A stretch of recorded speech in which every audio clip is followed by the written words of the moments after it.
Na wale umama wa wiki ya Kenya niliona wamevaa sare za kiutamaduni rasmi, na waomba pia mjiandae. Leo mnaona napatiana 15 milioni. Saidia kupiga makofi na halali anapoonyesha juhudi kwa vyombo vya habari. Chukua cheki yako na angalia. Sawa, halafu elekea pale. Angalia kamera. Hayakuja pande hii. Hapa na ujio kama ni mmoja. Tunakuwa katika timu Captain Ronald Kao.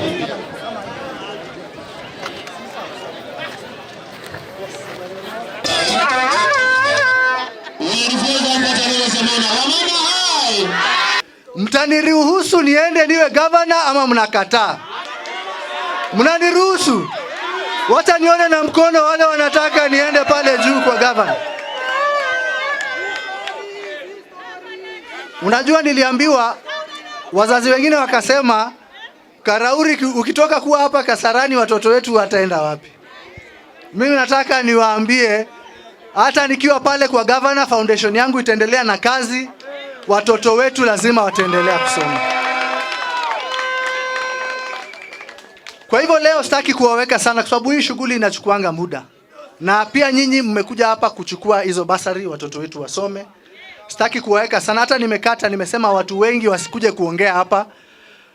Hii isikuwe venue niseme watu wanapeana vipindi na mbwembwe alafu napatia watu ruhusa wakuje wawapatie hizo mbwembwe hapa, si ndio? Leo ni shughuli ya basari. Kwa hivyo ni mimi niwasalimie na nyinyi mchukue basari watoto wenu wasome. Kwa wale nimewaambia nimepata hizo barua zenu zote. Tafadhali kesho tukuja hapa kwa ofisi. Pengine hatutaweza kutatua shida zote, lakini ile kidogo tutaweza tutafanya. Tutahakikisha watoto wetu warudi shule na wasome. Si ni sawa? Kuna allocations za budget za governor za county. Zinatumikanga sana za recurrent expenditure. Alafu kuna collection nyingine hatujuangi inaenda wapi. Hapo ndio corruption inakuanga. So long as tukikuwa na pesa ya development, tutaweza kuongeza hizi shule zinazojengwa na county za watoto wachanga. That is the only way we can assist in terms of county government, because mostly education inakuanga national government fund. ECD schools unajua ni za county. Alafu kutoka primary school, secondary to university ni national government function. So kutengeneza more ECDs ndio zitosheleze Nairobi County. Hiyo ndio kitu tutafanya. Na tutafanya hivyo na ku make sure tume-eliminate corruption hapo kwa county. Sababu collections ziko hapo. Hiyo ndio development moja kubwa lazima tufanye kama free education. Itachukua time. And I think Kenya tuko na priorities mingi.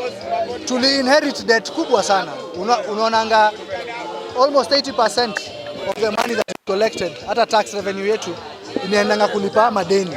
Hapo ndio shida iko.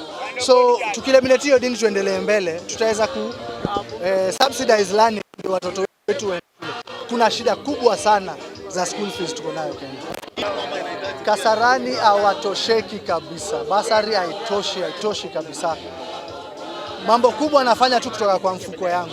Hata wale wazazi nimeongea nao wengi saa hii, wengine hawakupata basari, hata wakipata basari bado wanakuwa na madeni kubwa sana. CDF inafaa kupangwa according to population ya constituency. Ukienda constituency zingine ziko na population ndogo bado wanapata pesa mingi. So wakipeana basari wanaweza tosheleza mahitaji ya wazazi wa huko. Hapa tuko na population kubwa sana. Hii basari haitoshangi. So hata ukichangia mzazi kidogo lazima ajitafutie tena ile ya kuongeza ndio aweze kusomesha watoto. Finance bill watu waisome kwanza, waelewe ni nini iko hapo. Kuna vitu zingine lazima tutatoa. Hiyo ni ukweli. Finance bill ikitoka haikuangi perfect. Lazima tusikize maoni ya wananchi, alafu tubadilishe mali inafaa kubadilishwa. Lakini lazima watu wajue ni nini ya ukweli iko hapo, si ya kuinsight tu watu kama kitu ile mnaambiwa iko haiko. Lakini tukiona kitu ile iko inasumbua wananchi, ndio hapo sasa ndio tunaitoa. Hiyo ndio process ya kufanya finance bill. Finance bill kuna vitu zingine hapo lazima zitoke, hiyo najua na tutazitoa. Lakini nataka kusisitiza kwa wananchi wasome hiyo finance bill vizuri. Kuna watu nia yao si ati ni finance bill, wako na nia tofauti na watadanganya watu. Watu wajichunguzie vizuri ni nini iko finance bill na nini haiko finance bill. Finance bill ni kitu imekuwa kutoka kitambo sana. Na finance bill zote hata kutoka time ya uhuru zimekuwa zikiongeza ushuru. lakini kuna zile ushuru zingine si lazima ziongezwe. So wananchi hata kama wanatafuta education ya ni nini iko hapo, wajiangalilia hao wenyewe, sababu kuna viongozi wengine kazi yao ni kuinsight watu, unaelewa? So watu wajisomee hiyo finance bill, ujue nini iko na nini haiko. Kwa majina yangu mimi naitwa Boniface Orwa. Mimi natoka pale Mwiki. Mheshimiwa Ronald Karauri akipeana bursary checks kwa colleges na universities, na ni shughuli ambayo imefanyika vizuri sana. Takriban watu 2,000 wameweza kusaidika kupitia hizi bursary za college na universities na technicals. So ile kitu mimi naweza sema kama chairman ni kwamba serikali iweze ikafanya secondary education kuwa free, na pia tukaweza kupata hizi technical universities pia zikaweze kuwa free, ili masomo ikaweze kufikia wananchi wote walio na uwezo na hata wale hawana uwezo. Ni kweli kabisa.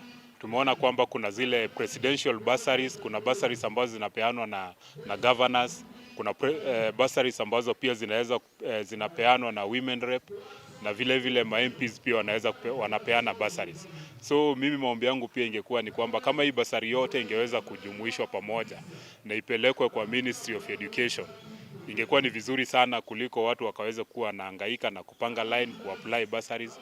Hii pesa yote ipelekwe tu shuleni, na ili wanafunzi waweze kusoma bila hii matatizo yote ambayo tunaona watu wakipanga line na kufuatilia mambo ya application, na pia muda hii ambayo watu wanaacha shughuli zao kuja kupanga line ili wakaweze kupewa bursaries. So pia naweza kuomba kama inawezekana, wabunge wetu waweke mswada pale bungeni ya kwamba hii pesa ikaweze kutolewa kwa bursaries na ikaweze kupelekwa direct kwa mashule. Maneno ya finance bill, mimi ningependekeza ya kwamba serikali ifanye public participation ya kutosha. Wananchi waweze wakaelimishwa, waweze wakahusishwa ili wakajue ni nini iko pale. Ndiposa hata kama itapelekwa pale bungeni, ipitishwe kitu ambayo wananchi wameridhika nayo na wanajua ni nini ambayo iko pale ndani. Naitwa JM Viangeti ama Jeremy Moriera Viangeti. Ningeonelea the MPs, wenye wako sitting MPs, wanjaribu vile wanaweza so that we can make education free. Because I believe, and why do I mean making education free? I mean, education, saa ingine it's a burden to our parents. Sometimes kuna mzazi hapo is worried of his children in school. Wakati ingine fee ikiwa nzuu, wazazi wengine they sacrifice even the food so that their child can go to school, because in Kenya we believe that education is the game changer. Kwa hivyo tunafaa tusaidie wazazi wetu pale kwa education, because education saa ingine inawafanya waingie kwa umaskini. Because ukiangalia kwa statistics in the country, more than almost 40% of the people in Kenya wako kwa poverty, wako below the poverty line. And sometimes ni vile mzazi ameinvest kwa education, vile education iko high, ana-invest mpaka saa ingine anaingia kwa umaskini, kwa hiyo poverty line. So I believe tukifanya education ikuwe free, we can ease the burden of our parents. Ningeomba my MPs waangalie finance bill, watoe unnecessary tax, because hiyo tax ndio wakati mwingine inafanya mwananchi maisha ikuwe na high cost of living. And not that mimi najua to run a country we need the tax. Anajua pesa inatakana. So ningeomba, lakini waangalie mahali wana tax sana, kama wasitax mambo ya food or matters on tukitax mambo ya chakula ni kumaanisha kila mwananchi, hii VAT inawekwa chakula ni kumaanisha mwananchi ataumia sana. So vile wana tax, waangalie mahali wana tax, kwa sababu kutax nao ni lazima. Tunajua the country depends on tax so that we can go forward. For instance, in Kenya we know in every year we need roughly around 4 trillion to run the country. And in Kenya, according to the last year statistics, country tuliweza kugenerate 2.5 trillion. Na hii pesa ndio huwa inatusaidia ku run the country. So it means taxes ni muhimu, lakini waangalie mahali wana tax, mahali ambapo watufinyi wananchi wa Kenya sana.